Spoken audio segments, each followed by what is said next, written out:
Thanks for listening to the AC Wildcats podcast, joined by Jason Shear. All right, who do you have behind you right there, Shear?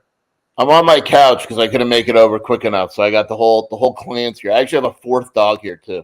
All right, so you're dog sitting, you're doing God's work right there. We appreciate that. All right, we got a lot. We're going to talk a ton of Arizona basketball here. We'll get to a little bit of Arizona football as well. We're going to talk recruiting names right here because in the Tommy Lloyd era of recruiting, it is a little different because there aren't many players that are actually recruited. So if you are recruited by the U of A, you better back the A. But first, we got to talk about the Red Blue a little bit here. I'm just going to report, and don't shoot the messenger here. I'm going to report the message from the big dog. Basically, it's this, that the Pac-12 did not want this, and the U of A can't put together a high-caliber streaming of the game. That's all I got for you right there. Shear, would you like to add to this? From what I understand, it became there's too much going on, basically. Look, blame the Pac-12. This is what happens. There's too much going on, and I'm a full believer of the conspiracy theory that everyone's thinking about, which is if the conference was staying together, the Pac-12 would probably be willing to put in a little bit more effort. And I agree with that. But I don't know why Arizona can't do it, but, what are you going to do? I don't quite get that one either. That doesn't make a lot of sense to me, but at the end of the day, that's just what we're going to be going with right there. All right, now we're going to talk Arizona basketball recruiting hot and heavy this entire show, and we have some highlights as well right here. But first, the guy that we need to talk about first is Emmanuel Stephen. Emmanuel Stephen, going to be here for the Red-Blue game. Massive dude, about 6'9", 235 pounds, 6'10", something like that. He plays with Carter Bryant and Jamari Phillips. He is a guy that Arizona would love to be able to add to the class, and I think Arizona feels at least fairly good about where they are with him, especially with the Red-Blue game coming up. Yeah, so he actually, I kind of already knew this. I didn't know the date yet, so I was holding off on it. But he's announcing, it turns out, next week. Originally, he was going to announce sometime in October. And now he's going to announce on October 3rd. I don't think that's a coincidence. You go to the Red and Blue and you announce a few days later. Kansas is the other school involved. But I think Arizona feels very good about its spot right now. I just entered a crystal ball. I would be surprised if he doesn't wind up at Arizona. Yes, I would be surprised as well. And the great thing about him, too, is that he also gives you a little bit of athleticism on the back end that some of these Arizona big men haven't. Ballo, leader of men. We love Montias Krivas. But other than Keshad Johnson, there's not a great athlete on in the front court right there. I think you bring in Emmanuel Stephen. That is a little bit of a different animal right there. Yeah, I mean, I wouldn't expect him, and just so people know, I wouldn't expect him to come in and be really good offensively right away. What he's going to be right away is super athletic. He's a very big dude, and he blocks shots really well. The comparison has been made to Christian Coloco, which I get. They're built a little bit differently, but I understand that's kind of how his game will progress in college, where he's going to be raw. He may not get a ton of minutes as a freshman, but by the time he leaves, he's going to be really, really good.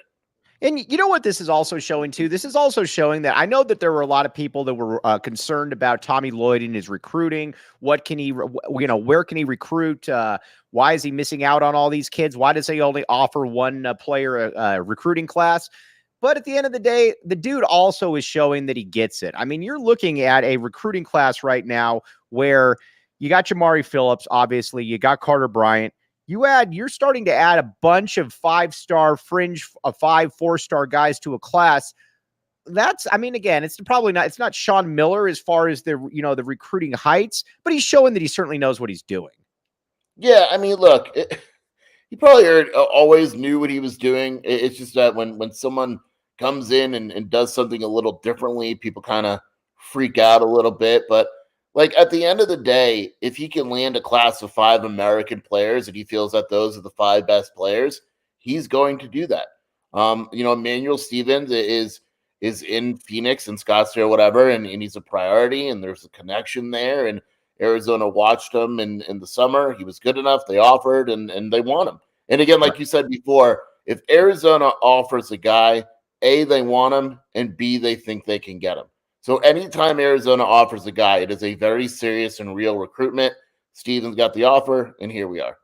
All right, now Jesse Johnson. All right, I knew the Dylan Anderson questions were going to start coming in right now. Does Stevens' probable commitment imply anything about the longevity of Vasar and your boy Dylan? All I'm going to say is this. I believe that Dylan has leapfrogged Vasar on the depth chart. We'll find out about that. But these guys both got to make a move here in the next year because more talent is definitely coming on the horizon. Yeah, I don't think one has anything. You recruit players that are going to play, right? Like, I don't believe in the whole you're recruiting over a guy. If you're good enough, you play. That's it. And Emmanuel Stevens is really good. They're going to recruit him. And if he's better than Dylan Anderson, he'll play. And if he's not, he won't.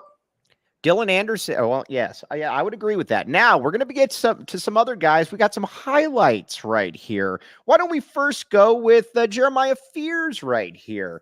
All right. This is an interesting kid right here. Obviously, kind of a 6'2" combo guard, 2025 kid, somebody that the U of A likes. Another in-state kid right there. He fits in very well with what Arizona wants to do. And what I like about him too, as well, Sheer, is that he's allowed or that he can make plays off the bounce. That's something that Arizona didn't have a lot of. And I don't know that Tommy Lloyd's going to get caught like that again, Sheer. Yeah, I like Fears quite a bit. Comes from a basketball family, which is important. Has the ability to kind of impact the game in multiple ways.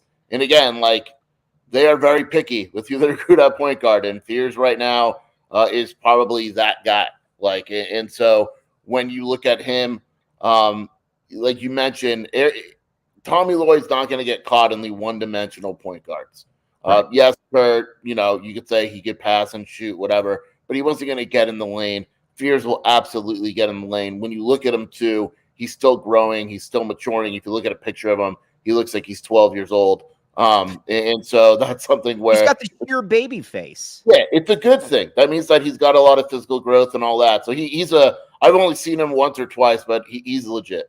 He's very good, yes. And again, I think, and I'm going to keep coming back to this, I think you're going to continue to see the Tommy Gunn recruit guys again that can make plays off the bounce. I think that was a big, that was probably a little bit of a wake-up call last year, that everything relied on continuity on the offense, as opposed to being able to have guys that could just bring the ball right down the court, beat a dude off the dribble, and then get right to the hoop. It makes life easier. Again, you don't want them pounding the ball 35 times. I get all of that, but it makes life a lot easier for a coach, though, as well, Sheer, when you got someone like that. Yeah, I mean, it just, everything runs smoother, right? And there's different ways to do it. College basketball, there are some offenses where the point guard just stands on top of the key for 15 seconds, and then you run your offense, and that's the coach's preference. We know that's not Tommy Lloyd's preference. Tommy's the opposite. And so when you have a point guard that could really get the ball moving, that isn't going to have to pound the rock, that could go and attack, as opposed to sitting up on top of the key and working the offense that way. I mean, look, we saw it on the international trip, and I know that's not the end-all be-all by any means, but we saw the ball look like, in the offense, looked like it was moving smoother, right? Because there wasn't just, okay, the point guard's either going to take a jump shot or he's going to initiate the offense from the top of the key. This was Bradley or Boswell, whoever it was, getting into the paint, making plays that way, and that's pretty much what every point guard under Tommy Lloyd from now on is going to do. Yes, and did you notice, too, that Caleb Love was not pounding the ball 35 times, Sheer, something that you were very concerned about, Mr. Jason Sheer? He did shoot about 10%, though. Well, you know what? But he didn't shoot as much as you wanted. So be that. You can't have it both ways. You can't have him not shoot. Is that fair? That's fair. I'll give you that. All right. Now, the next one we got, we're going hot and heavy with 2025 kids right here. Will Riley. Very intrigued by Will Riley right here. 6'7", 180. You can tell right now, this is the kind of kid that looks like a Gonzaga type recruit. Can make the three. Very long, athletic. And I think the one thing that you look at him and you're like, he can do a lot of different things out there. And that is something that I think Tommy Lloyd has always really liked in a small forward. Not that most coaches don't, but there's a lot to like about this kid right here. Top 50 kid, obviously from the East Coast. But like you said, Arizona doesn't offer kids they don't think they can get. Yeah, so I got in trouble for Will Riley so this past summer, Tommy Lloyd was watching a kid. He was the only coach. And I go and I watch the kid, and I'm like, oh, he's good, And then Tommy Lloyd's watching him again. He's the only coach. And I'm like, all right, he's really good. And I call Bossy over, and he's like, okay, he's really good. And then before you know it, we tweet about him. We rank him in the top 40, and then he's got a bunch of offers. So you're just delivering the news. You can't be blamed for being the harbinger of truth. Thank you. He is really good. Like, he is deceptively athletic. He does a little bit of everything. He's aggressive on the court. His attitude, like, he is a legitimate top 40 type of guy. Would fit in absolutely perfectly with what Arizona wants to do. There's a bit of a connection there. So, Arizona has a chance. There's other schools that are going to get in there as well. But I like him a lot. And I would expect Arizona to work to bring him in on a visit. All right. Now, you might say, where can I watch Arizona basketball games or the Red Blue? Well, you're not going to be able to watch it anywhere. That's why you're going to have to rely on me on the post-game show Friday. But if there was a way, Fubo TV would be there for you right now. Check it out, Fubo TV. Watch all your favorite college football and the NFL with Fubo. Go to www.fubotv.com/PHNX to sign up for 15% off your first month of Fubo Pro. Event, all kinds of great events coming up. You got college football, NFL, U.S. Open tennis. When is the Ryder Cup, by the way, Sheer? I'm glad you asked. I have no idea. Like you don't know. September 28th, tomorrow. All right. Tomorrow. Well, it's tomorrow then. Check it out, the Ryder Cup. And one other thing we got right here, Circle K. Did you go to Circle K today or yesterday, Sheer, since we last talked? No, since we last talked, I have not been, but maybe I'll go later. You never know. All right. Well, here's the deal. Join the Inner Circle. That is so good. For free by downloading the Circle K app. Terms and conditions apply at participating locations. Visit CircleK.com for details. Circle K, you name it. They serve all parts of the community. If Mother Teresa was a convenience store, she would have been Circle K. She's serving the good. She's serving the tough areas, the nice areas. You name it. Mother Teresa's there. Circle K right there. All right. By the way, what do you think about that stretch right there, Sheer? I would not have made that connection, so I compliment you for doing so. All right, Anthony Humber, we're going to get to a little Taylor Swift talk here in a few minutes, later on in the show. Brayden Burries, though. I have been on Brayden Burries before you were on Brayden Burries. This is true. Brayden Burries is about as good a scoring guard as there is in the 2025 class. He fits in very well with all these Southern California kids. They all get along very well. I love Brayden Burries a great deal, and I'm glad that you guys are now treating him as such. Yeah, I do too. Burries is a guy that another one of these guys, like, is super explosive. Tommy went to go watch him this summer, and he dropped like 35 right in front of Tommy. And I turned to him and I basically mentally, I said, if you don't offer this kid right now, my head's going to explode. Right. I think they offered him a few weeks later. He's just really good. I mean, that's just really like, that's right. Like, I can break down his game and give you all this, but at the end of the day, he's just a really good basketball player. He was good when I first saw him a couple years ago. He's only gotten better. He's still going to get better. He's a no-brainer. In the Arizona offense, he's a guy that's going to score a lot of points. Again, we look for fits, and I'll say this about Tommy. He doesn't offer guys that aren't good fits. Like, in terms of the offense and all that, and Burries fits in very well with what Tommy likes to do. And what you got to look for in this 2025 class, and I think a lot of people are kind of missing this point, is there's an excellent chance that Jamari Phillips and Carter Bryant could be one and dones. Now, they could be two and dones, but when you start looking at guys like a Will Riley, when you start looking at a Brayden Burries, these are the type of players that you can bring in, and they can take up some of that load if Jamari Phillips and Carter Bryant are one and done this year. Yeah, 100%. And, and this is what the reality is. If I was an Arizona fan, I would assume that Jamari and Carter are one and done. That doesn't mean they are, but I think it's easiest to assume that when you're kind of looking ahead, as Arizona fans like to do. A guy like Burries, you bring him in. You say, okay, if Carter and Jamari are one and done, what's that 2025 class look like? Burries is really good. There wouldn't be a huge drop-off between Jamari and Burries if that's how you had to replace it and fix that situation. 5 of a Kind Media, Cameron Holmes from Goodyear Millennium. Here's what I can tell you about Cam Holmes, is that Cam Holmes is Cam Holmes is awesome. He's a no-brainer, 6'6" point guard. He said he liked a school, though, Sheer, when we were both right next to him, that is not the University of Arizona. I do not like that, and that is stuck in my head. Yeah, I'll say this. The whole idea of dream schools, even when a kid says it, it doesn't – I wouldn't jump in like, okay, so he said he likes UCLA, right? Like Emmanuel Stevens has said before, his dream school is Kansas, but he still may not go to Kansas. We've heard guys that say their dream school, like Josh Green back in the day said his dream school was North Carolina. He didn't go there. Like, so yes, Holmes likes UCLA, but it was a situation where we heard it. They still need to recruit him, right? It's not like UCLA offered, I'm going there. Arizona has connections. It's going to have a chance with them. It's going to be right there in the end. Tony Clifton, what's going on with Zoom? I don't believe there's any chance Zoom goes here, but Arizona's still recruiting him. Zoom Diallo, 5-star point guard out of the Northwest. I've been told that it would be a surprise if Zoom wound up at Arizona, but he just scheduled another official visit.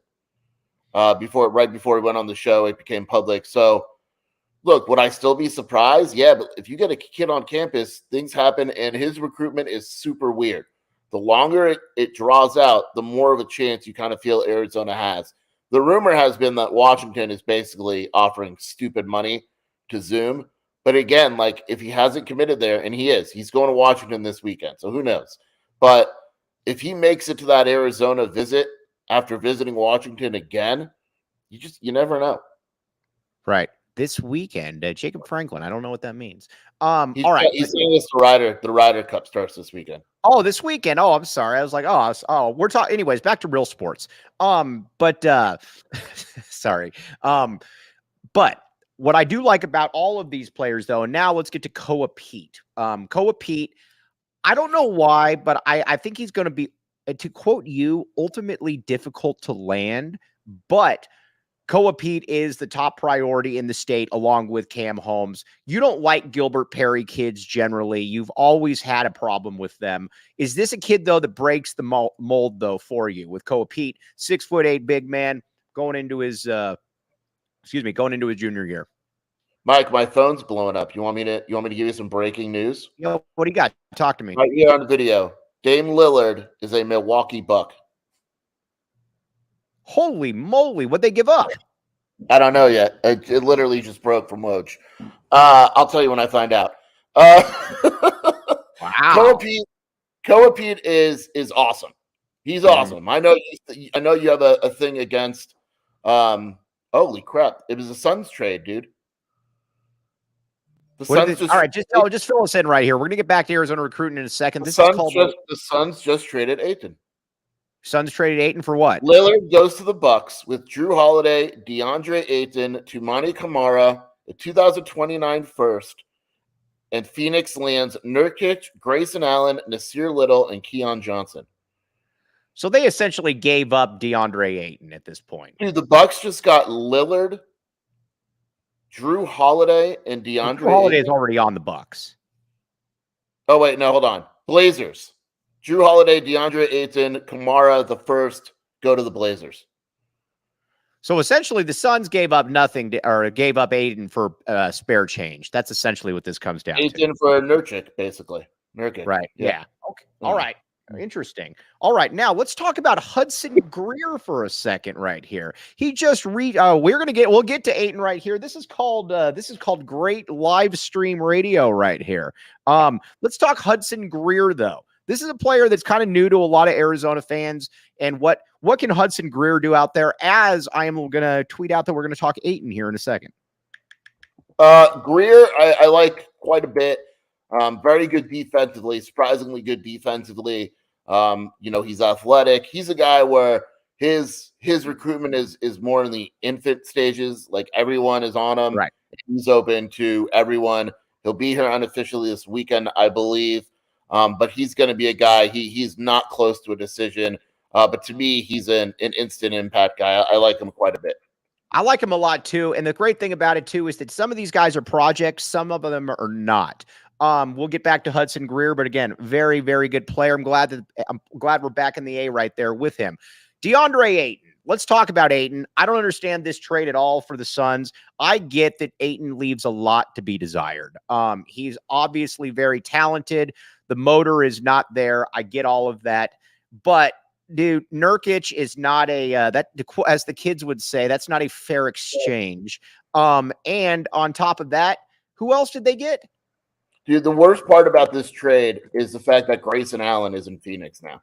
Grayson Allen is a Phoenix Sun. One of the most detestable basketball players that has ever graced the hardwood is now a Phoenix Sun. I do not understand. This is awful, Sheer. Yeah, this is bad. Grayson Allen as a Phoenix Sun is the worst news. It's worse than Kaminsky, right?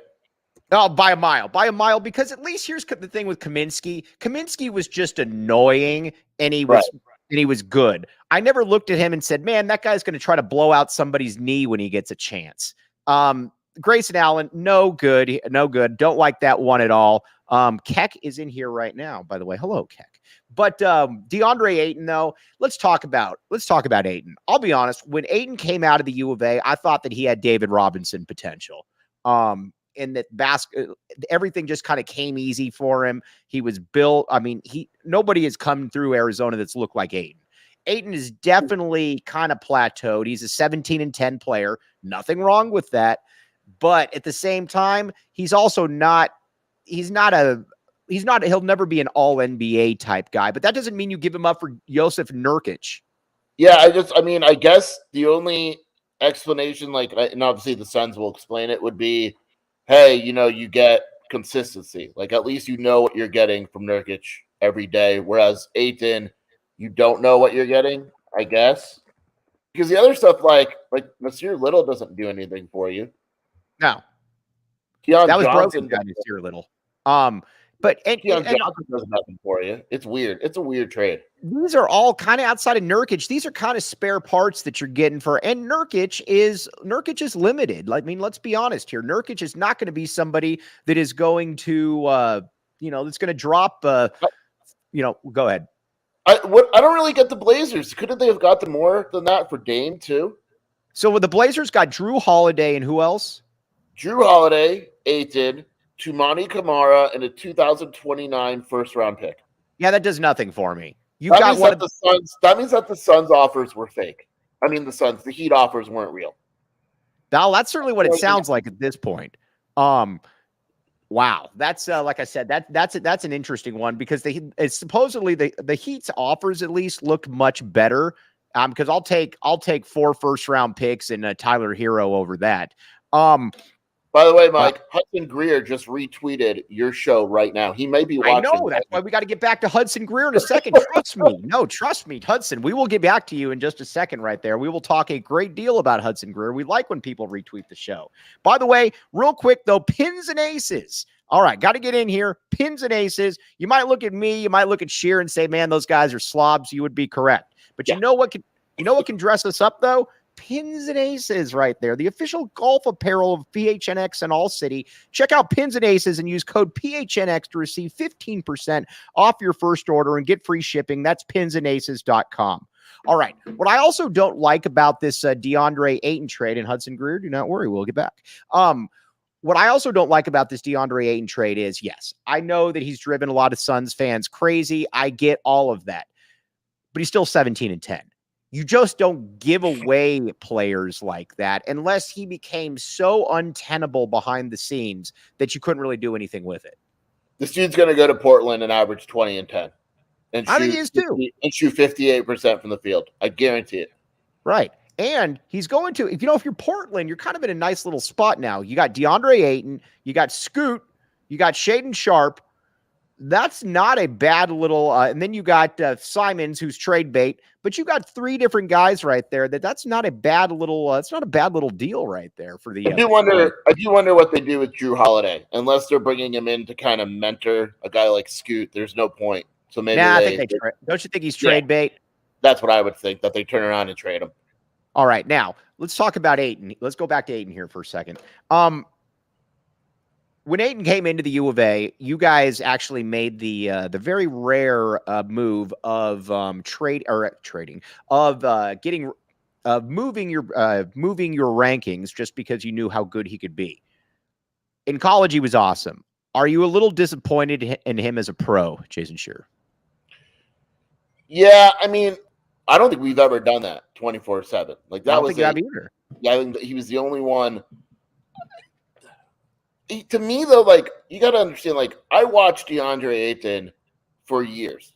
What he is in the NBA is what he was in college, is what he was in high school, which is sometimes he coasts and he just kind of isn't playing hard, and then other times he's a machine, and and that's not changing. Like stuff like that does not change. That's why we always talk about motor. It is almost impossible to change a player's motor. You are what you are. And so when the Suns drafted Ayton, they should have known, hey, this is who he is. Right, exactly. But let's be honest here a little bit. There's never been any times really where Ayton has just physically dominated other players. I think we thought that there would be times like that in the NBA. He essentially kind of loafs around the perimeter, shoots some 17-footers, some 18-footers. I know J Mark's probably going to start swearing at me on the boards when I post this, but he's never really been that dude that has dominated at the next level or that physically imposes his will. I think that's what we thought was going to happen. Yeah, I agree with that. And he's a player and he has the ability to do it. Like he has the ability to go out there and be really aggressive and really good. And for whatever reason, mentally, he just can't get there to bring it on a consistent basis. And once in a while, you'll get a dominant game. And the problem is next game, you'll get it where it's 8-5 and the energy's off. And you're like, okay, where was the energy we saw 24 hours ago? It's just who he is. And you're right. It's frustrating because if he brought it every night, he'd be a top, whatever player in the NBA. He'd be a top 15 to 20 player in the world. That's how good he could be. The other thing that's weird about him, too, that I never understood is why he can't block shots. He is maybe the most, again, he's a good defender. He's a good team defender, but he also has no ability to block shots whatsoever, and it's odd. Yeah, it is odd because everyone blamed it on Sean Miller's defense. Not Sean Miller's fault.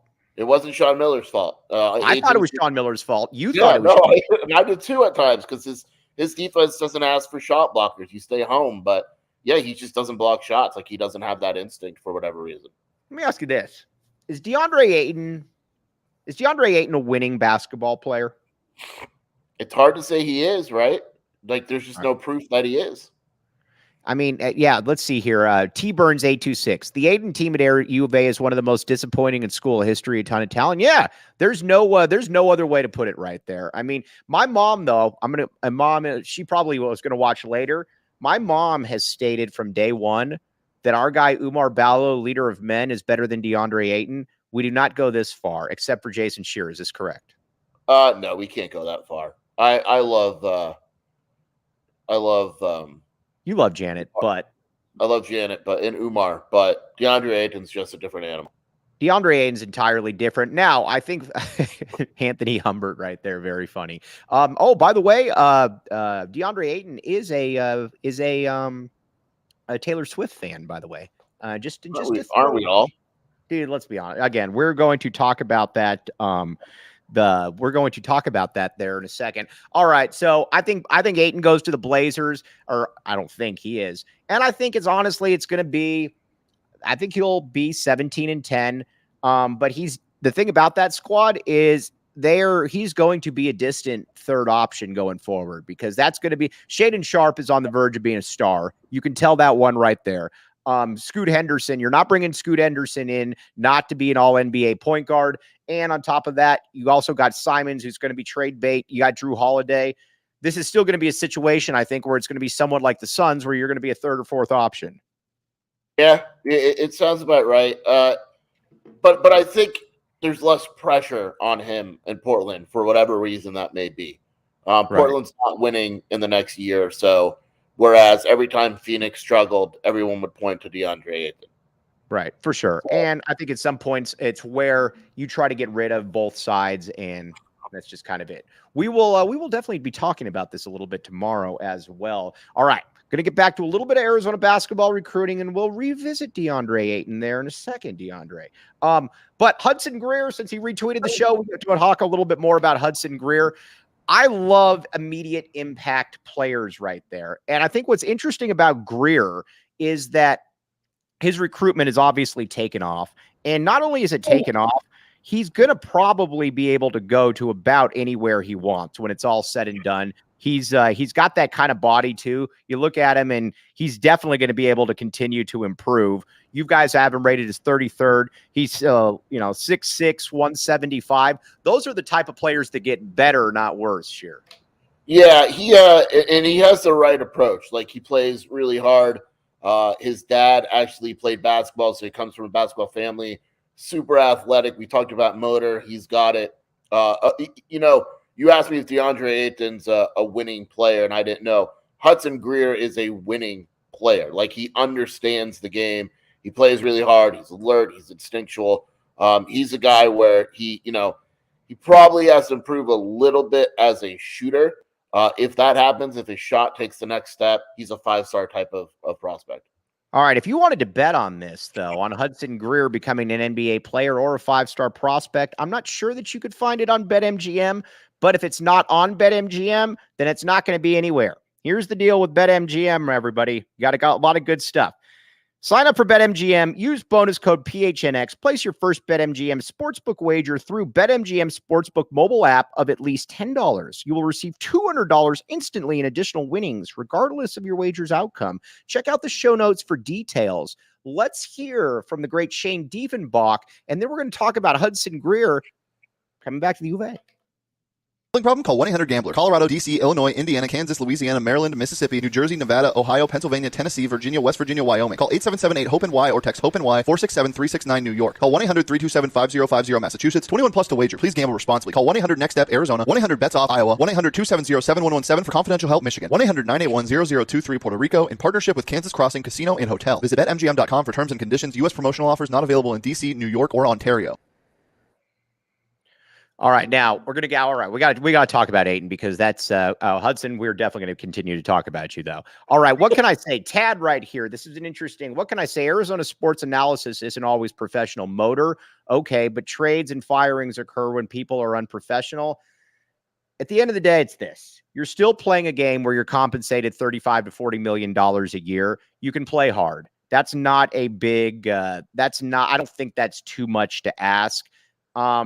And I think behind the scenes, when you watched the Suns last year, there were definitely times when you could see Booker or KD kind of almost looking at Ayton like, oh, this guy or whatever. Like, it just doesn't seem to matter to him as much as it should.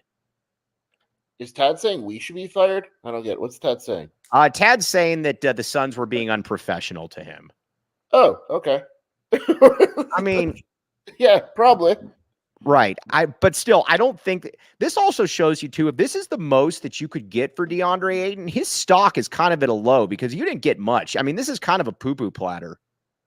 Yeah, the trade is super weird to me. It's just a weird trade all around. I don't understand. It feels also too like the Suns just reached the point where it's like, all right, training camp's here. We just want to get rid of this dude. Like, let's just get what we can. Grayson Allen is like, he fits in well with the Suns, but I refuse. Yeah, I don't know that I can really support that movement at all. Also, the Suns, listen, you get Nurkic. He's more of a plotter. The Suns are all in right now, obviously, to win. But are you really getting better with this trade? I guess that's my question. Do you get better with this trade? I don't believe you got better with this trade. I don't think you did either. And I think the Suns would probably say that Nurkic and Ayton are close, and then Grayson Allen is the thing that makes them better, I guess. I don't agree with that. Ryan Neal, interesting point right here I was going to get to. Suns wanted to dump Ayton in his contract. I get that point, but as contracts go in the NBA, he's kind of being paid market value for what his quote-unquote statistical contributions are there, Sheer. Yeah, I don't think the contract was that crazy when you compare it to the rest of the league. And hey, you're the ones that signed that contract. So right. Now, I also think that I wonder too, like back in the day, if that trade was really an option for the Suns where you could have gotten Miles Turner, because Miles Turner would have been a much, much better fit for the Suns than getting Jusuf Nurkic. Yeah, Miles Turner would have been a much better fit. I'm convinced that half these trades we've been hearing about for the last 6 months or whatever are fake, because the Heat trade where everything was on the table, then the Raptors trade came up a few days ago or even yesterday. That sounded better. There's just a bunch of trades that sound better than the one that we saw actually got completed. The Bucks have to be the overwhelming favorite now in the East, right? I mean, you got Dame Lillard, you got Giannis, and now you got and then you got Chris Middleton as well. That's a nice little troika right there, Jason Shearer. Look at you. Yeah, I would assume that the Bucks are the favorite. All right. So sorry about all. We're going to get into some recruiting talk here, but this obviously kind of preempted it. But we can always get back to some recruiting talk but I think we covered pretty much what we needed to cover right there. Right. Yeah, I think we did all right there. All right. Now, now there's no better time also to become a PHNX diehard. We're going to get to these Ayton comments right here. Go to gophnx.com, become a diehard today. You can get all kinds of swag, merchandise. You can hang out with Jacob Franklin behind the scene. I mean, and that is worth its price in gold right there. We like Jacob Franklin a great deal on this show. This is correct, Jason Shearer. Yes. It's impossible not to like. Jacob Franklin has two names, either Jeffrey or Jacob. His name is Jeffrey Jacob or Jacob Jeffrey, whichever you prefer. We should start calling him Jeffrey Franklin. I like Jeffrey better, actually. Yeah, it does. It sounds like an accountant, the great Jeffrey Franklin walking into the building. So dignified. Right. Ayton was weak and got his butt kicked by 6-foot guards rebounding. Now, we can't really we can't just rewrite history entirely. I mean, the dude was 22 and 11 at the U of A, but he did leave you wanting more. I think that's also fair to say. Yeah. I mean, because you saw the games, like, we'll never forget the game he had against Oregon. We were like, good Lord. The first half, and then he just goes away in the second half.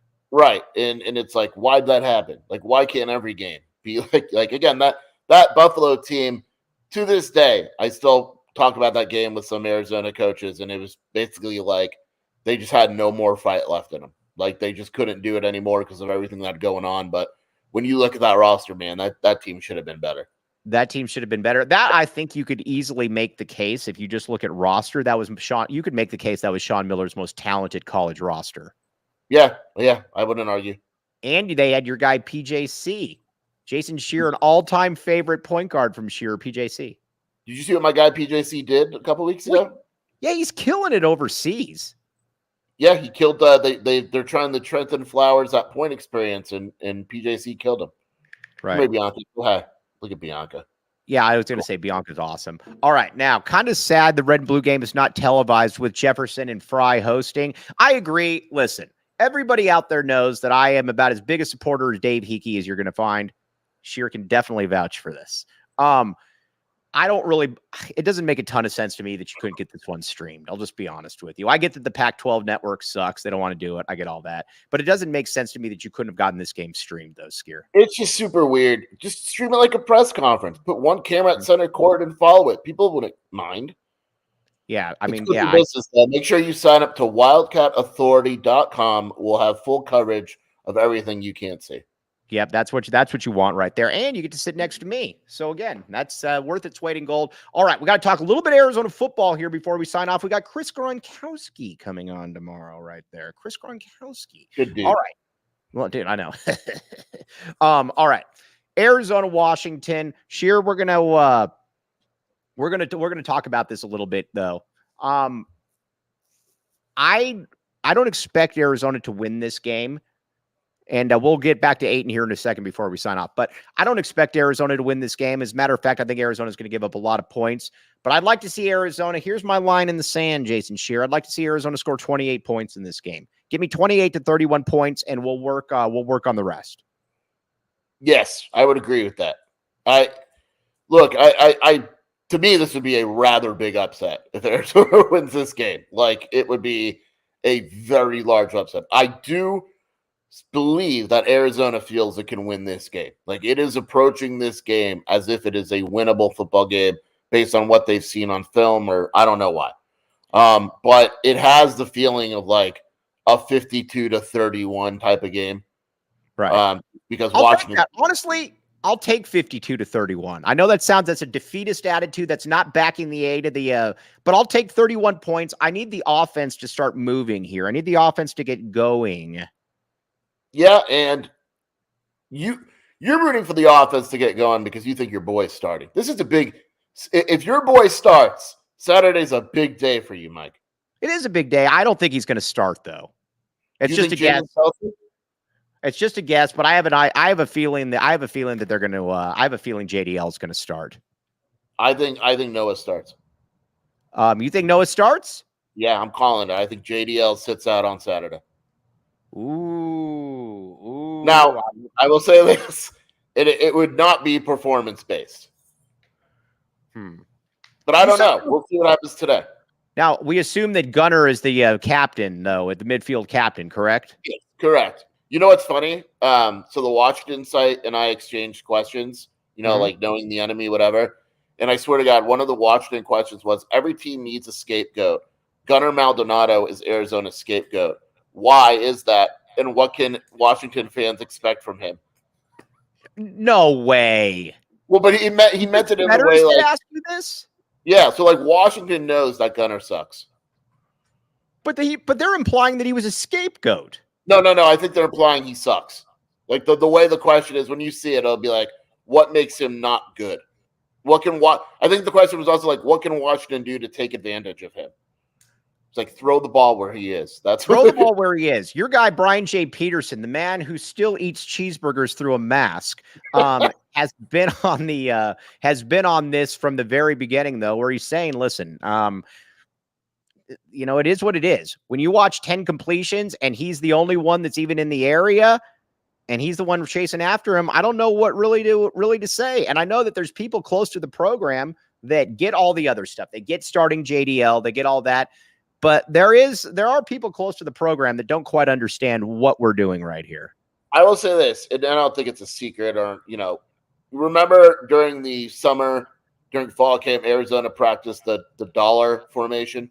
Yes, like all the we're going to see that on Saturday. I would be surprised if we don't. So we're going to get all the safeties on the field at once, and we're going to Gunner in coverage, like heavy in coverage. So we're gonna see that right away. But we're gonna see all the safeties on the field at once. How many schools in the Pac-12 does Gunner Maldonado start for? 0. No doubt about it.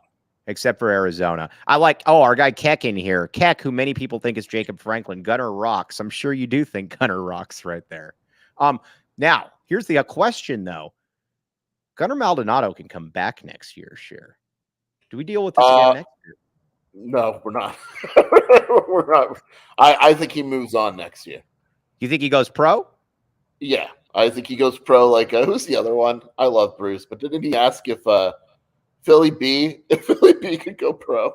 Who's more likely to go pro early, Gunner Maldonado or Philly B?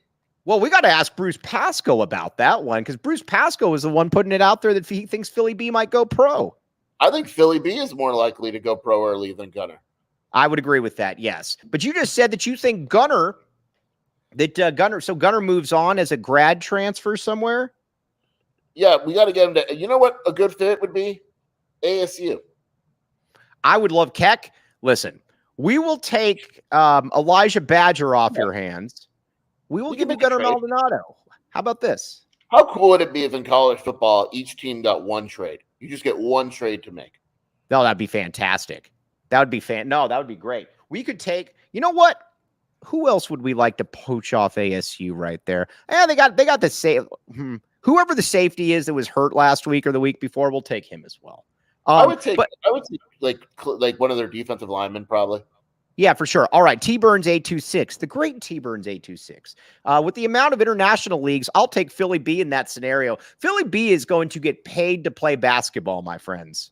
Yes, that is what I was going for. Yes, Philly B 100% over Gunner. All right. Yeah, all right. So do we want Skier? Let's get a score prediction from you. I'll go 49-31.